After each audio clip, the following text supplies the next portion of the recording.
Don't need a trip to the beauty shop, 'cause I love what I got on top. It's curly and it's brown and it's right up there. You know what I love, that's right. My hair, I really love my hair. This is a song from the kids' show Sesame Street.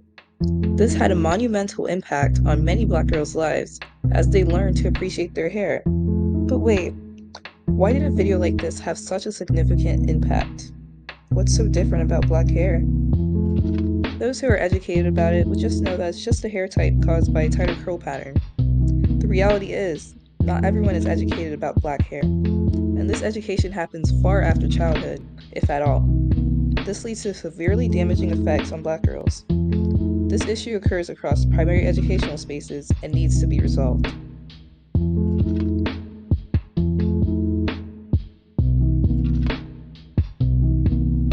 Hello, I am Asli Vanva, a student at Ithaca College, and I am a former Black girl in a primary educational space, and I will be discussing the issue of how does the representation of Black girls' hair in the media affect Black girls in primary educational spaces. Black hair is integral to the culture and identity of Black girls growing up across the world. Educational spaces have been a place that discriminates against and shames Black girls for their hair. I grew up as a Black girl who questioned the beauty of my natural hair in educational spaces where Eurocentric standards were promoted.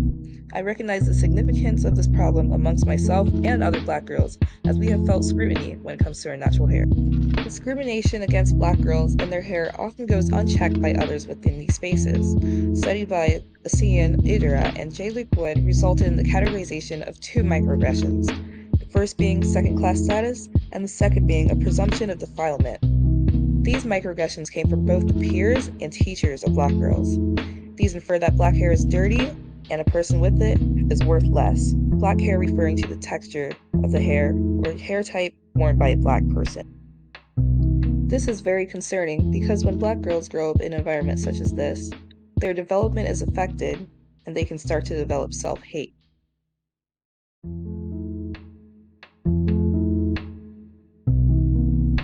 Quote, Black girls face extra scrutiny when it comes to their hair. These being too loud or colorful, afros being too big, or braids and twists being too long. This makes Black girls more susceptible to violence and extreme disciplinary action for violating hair policies than their white counterparts.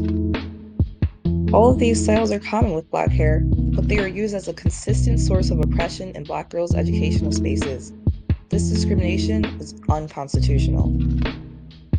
For this assignment, I interviewed Cameron Hood, a college student who has opted to wear her natural hair after years of relaxing it. She explains what her thought process was during her early educational experience, how it impacted her, and how her thought process has changed. The first question for you is, how did you feel about your natural hair when growing up? So growing up, I didn't really have that much experience with my natural hair because by the time I was 5, my hair was relaxed. So it was processed. I always grew up with the idea that my hair had to be professional, so it had to be straightened. So that was the idea I had with my natural hair. I didn't really know it was there. And people would ask me, oh, what does your hair look like? I would say, I don't know. But yeah, the general attitude was like, keep it professional. And even when it was relaxed, people would still say, oh, it's too frizzy, it's too this, it's too that. So I would say the general attitude of my natural hair when I was younger was relatively negative. Did you see natural hair represented in the media? Not really. Growing up, when there would be Black girls on TV, they would have wigs, braids, protective styles, things like that. So I never saw natural hair in the media up until I was about 13, when there was a shift in pushing the natural hair movement. But growing up on Disney Channel, Nickelodeon, things like that, I would never see it. So no. Would you say you and your peers were educated about natural hair or Black hair in general? I would say yes and no. I feel like it depended on who the peer grew up with or who they grew up around, because me personally, I didn't have any education about my hair up until high school when people were telling me about it or when I did my own research. But some people were educated about it when they were younger. So I feel like it depends, but in general, I would say no, especially throughout school, because it was like common to make fun of natural hair in school, especially with boys. like black boys, they would always make fun of black girls' hair. So I feel like there was no real education. People would just say, "Oh, it's nappy." Okay, why? Not knowing how to moisturize, not knowing how to take care of it, things like that. So I would say there was no real education. And the teachers were also inexperienced because I remember when I was in kindergarten, one of my teachers would just play with my hair. And I didn't really think about it at the time. But now thinking about it, that's unprofessional because that's something you just don't know about and you don't really touch people's hair. So yeah, I would say in general, not educated. It's important for educators to be aware of bullying situations because at least when I was younger, I remember people would tease me over my skin and my hair, and it would go on throughout elementary school. And I'm not saying that the teacher just wasn't paying attention or anything like that, but if you do see bullying, it's important to stop it at the root because it created so many self-esteem issues growing up, and I know so many other people like that. And so as a teacher, not only are you teaching them the things on paper, you're also teaching them how to be a functioning member of society. And so it's important to just be like, we don't say that, and then not only say we don't say that, tell them why we don't say that, so then it's not repeated behavior. It's important for educators to be educated on Black hair and cultures in general, because it teaches students to be good members of society by being respectful and to have an adult influence them in a positive way about their hair and cultures in general. At least for me, growing up in school, learning about Hanukkah was important because I was never around any Jewish people, and so it was good to know other holidays, how they celebrate it, why they celebrate it. So I feel like it'll have the same effect with hair because when you're growing up, you want to be respectful of your classmates and you want to know why sometimes they don't want to have their hair out or things like that. Like, it's just important to know why. This interview was very helpful by giving a personal account to the very real effects of discrimination against Black hair in primary spaces. The question still remains, how do we move forward from this discrimination against Black hair? I would like to introduce the Crown Act, an act that bans discrimination against hairstyles as a reference of protection for Black girls. The Crown Act bans discrimination against hairstyles that may come from a region, race, or texture. It protects natural hairstyles of Black hair and provides opportunities for education.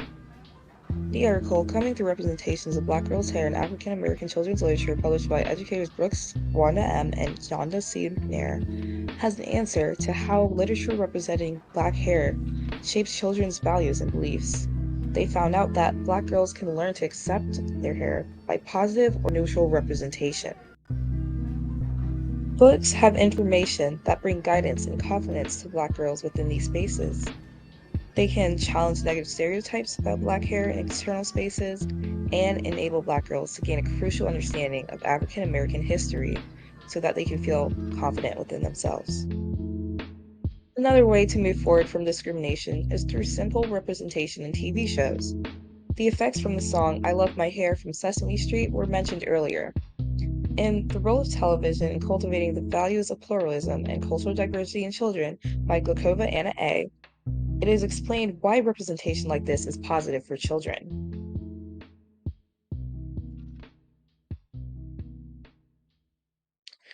The author explains that media directly affects children's set of values.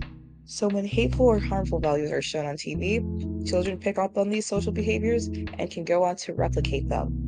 This also applies to positive behaviors.